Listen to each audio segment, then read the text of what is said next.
अगर आप एक प्रेग्नेंट मॉमी हैं, आपकी प्रेगनेंसी चल रही है और आपको सर दर्द, बुखार और चक्कर ये आपको बार बार महसूस हो रहा है, ये वीडियो पूरी तरह देखें ताकि आप इस कंडीशन को समझ पाएं और क्या ज़रूरी स्टेप्स हैं आपकी प्रेगनेंसी सेफ्टी के लिए वो ले सकें।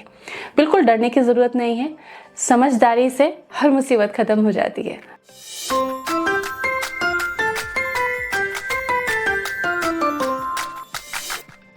Welcome to YouTube mom. आज के वीडियो में हम समझेंगे कि प्रेगनेंसी में चक्कर, सर दर्द, बुखार क्यों होता है, इसकी रीजंस क्या हैं। सबसे पहले इसको ठीक कैसे करना है साथ साथ समझते जाएंगे एंड कुछ इंपॉर्टेंट फूड इस कंडीशन में जो आपको इस कंडीशन से बाहर लाने में हेल्प करेंगे वो भी हम साथ साथ समझते जाएंगे। तो घर पे भी आप इन चीज़ों को फॉलो करके अपनी इस कंडीशन को ठीक कर सकती हैं। देखते हैं आगे क्या क्या इंपॉर्टेंट है। तो सबसे पहले जानना है रीजंस को कि चक्कर, सर दर्द, बुखार क्यों होता है। तो सबसे पहला रीज़न है खून की कमी, क्योंकि इंडिया में आधी से ज़्यादा जो फीमेल्स है, प्रेग्नेंट वुमेन हैं, उसमें से लगभग 60% एनीमिक हैं, खून की कमी है।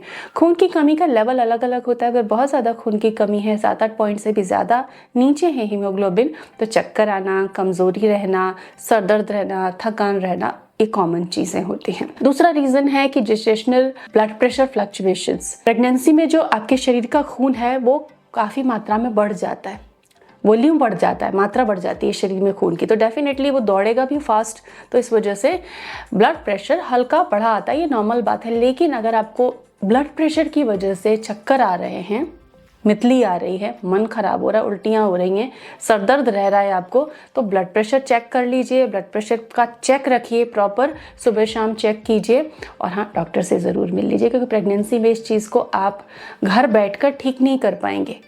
डाइट हेल्पफुल है, डाइट से ही पूरी तरह से चीज़ें ठीक होंगी, लेकिन डॉक्टर को दिखाना और कंडीशन के अकॉर्डिंग मेडिकेशन की नीड है तो दवा लेना बहुत ज़रूरी है। घर में अगर बैठे रह जाते हैं तो प्रीटर्म डिलीवरी या स्टिल बर्थ ये सारी मुश्किलें झेलनी पड़ती है। तो गलती नहीं करनी है, यही मेरा मकसद है आपको समझाना कि गलती ना करें, घर ना बैठे रह जाएं ऐसे में। तीसरी चीज़ है जैसे कि गर्मियाँ आ रही हैं और अगर आप प्रेग्नेंट हैं, चक्कर आ रहा है, सर दर्द हो रहा है, देन वाटर इंटेक तुरंत बढ़ाना है, पानी की मात्रा बढ़ा देनी है। ज़रूरी नहीं कि बार बार पानी पीना है, कोई इंसान कितनी बार पानी पी सकता है, लेकिन तरल आप बढ़ा दीजिए। जैसे आप पानी की जगह कोकोनट वाटर भी ले सकते हो, ORS ले सकते हो, फ्रूट जूसेस ले सकते हो घर का निकाला हुआ। इस तरह से तरल चीज़ें आप लेना चालू कीजिए, नींबू पानी लीजिए, तरल बढ़ा दीजिए अपने डाइट में, बार बार पानी पीने की आदत डालिए। डिहाइड्रेशन आपके और गर्भस्थ शिशु दोनों के लिए ही खतरनाक है। इसके अलावा एक और कैटेगरी होती है इन्फेक्शंस की, कि जिसमें आपको बुखार आ सकता है, उसमें प्रोमिनेंटली आपको फीवर आता है, हेडेक आता है, चक्कर भी आ सकता है। तो इन सारी चीज़ों को आपने जाना, कारणों को आपने समझा, तो इसको कैसे ठीक करना। इन्फेक्शंस है तो जल्दी डॉक्टर से मिले ताकि इन्फेक्शंस को चेक किया जा सके और ज़रूरी मेडिकेशन दी जा सके। अब बात करते हैं डाइट की। तो अगर खून की कमी है तो आपको पालक है, चुकंदर है, अनार, एप्पल, थोड़े से खजूर, नींबू पानी, दाल में निचोड़ के थोड़ा सा नींबू, ये सारी चीज़ें खाना शुरू करना चाहिए। एक मुट्ठी अंकुरित मूंग या चना आपको खाना चाहिए। घर के जो प्रोटीन है, दही, छाछ, दालें, इनका सेवन रोज़ ज़रूर करना चाहिए, जिससे एनीमिया में आपको आराम मिलेगा। आप किशमिश, मुनक्के खा सकती हैं 10 भिगोकर, वो भी बहुत तेज़ी से हीमोग्लोबिन को इम्प्रूव करने में हेल्प करते हैं। लेकिन याद रखें, सब कुछ कीजिए पर थोड़ा सा नींबू दाल सब्जी में डालकर ज़रूर खाइए, वो आपकी बॉडी में जो भी आयरन होगा उसको एब्जॉर्ब करने में हेल्प करेगा। बाकी आप आयरन की टैबलेट्स भी खा रहे हो, आयरन युक्त फूड भी खा रहे हो, लेकिन हीमोग्लोबिन नहीं बढ़ रहा, क्यों? क्योंकि एब्जॉर्ब नहीं हो पा रहा है। तो इसलिए नींबू पानी आप ले सकते हैं या खाने में नींबू को ऐड कर लीजिए, थोड़ा सा सलाद में नींबू डाल लीजिए। ये बहुत ही ज़्यादा इंपॉर्टेंट है, लोग इसे भूल जाते हैं और प्रॉब्लम्स झेलते रह जाते हैं दवा लेने के बावजूद भी। जहाँ तक ब्लड प्रेशर की बात है तो हाइपर नहीं होना, ओवर थिंकिंग नहीं करना। प्रेगनेंसी में बहुत सारी प्लानिंग्स नहीं आपको करनी है, बहुत ज़्यादा काम आपको नहीं करना है। दिन में 1 घंटा ज़रूर सोना है, ज़रूर रेस्ट लेना है। इससे क्या होता है, हमारा ब्रेन काम होता है, कूल होता है। बर्फ़ का इस्तेमाल करना है, एक टब या बकेट में टखने तक पानी डालिए, ठंडा पानी है या थोड़े से आइस क्यूब्स डाल लीजिए, उसमें 2-5 मिनट पैर रख कर बैठिए, थोड़ा इंस्ट्रूमेंटल सुन लीजिए। उस समय अपनी एक्सहेल और इनहेल जो आप कर रहे हो, सांस जो ले रहे हो, इसको आंखें बंद करके देखते जाओ, ऑब्जर्व करते जाओ। ऐसे करके आप शांत हो जाते हैं कि एक स्टेप है मेडिटेटिव स्टेट में जाने का।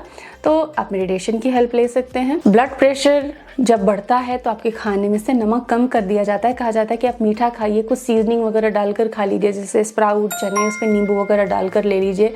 नमक का इस्तेमाल कम कीजिए, सेंधा नमक, काला नमक का फिर भी, या पिंक सॉल्ट का आप इस्तेमाल फिर भी कर सकते हैं, लेकिन व्हाइट सॉल्ट का यूज़ कम करना चाहिए। अगर ब्लड प्रेशर बहुत ज़्यादा बढ़ रहा है, कंट्रोल नहीं हो रहा है डाइट से, देन आपको मेडिकेशन की नीड होगी और वो आपके डॉक्टर आपको सजेस्ट करेंगे। ब्लड प्रेशर बढ़ने पर लहसुन और चुकंदर को डाइट में अलग अलग तरीके से आप ज़रूर शामिल करें। अगर आपको इन्फेक्शंस आ रहे हैं प्रेगनेंसी में तो नींबू पानी, दही का सेवन बढ़ा दीजिए। आपकी इम्यूनिटी पे काम कीजिए, थोड़े चिया सीड्स 1-2 चम्मच अपनी डाइट में शामिल कर लीजिए, थोड़े ड्राई फ्रूट्स को शामिल कीजिए, फ्रूट्स को ज़रूर शामिल कीजिए क्योंकि फ्रूट में होते हैं वाइटामिन और मिनरल जो इम्यूनिटी को मजबूत करते हैं। तो अगर आप फ्रूट नहीं ले रहे हैं तो आप फ्रूट लेना शुरू कीजिए, जिससे कि आपकी प्रेगनेंसी हेल्दी हो और आप इस डेंजर से बचें, क्योंकि इससे बच्चे को भी तो रिस्क होता है। Stay safe.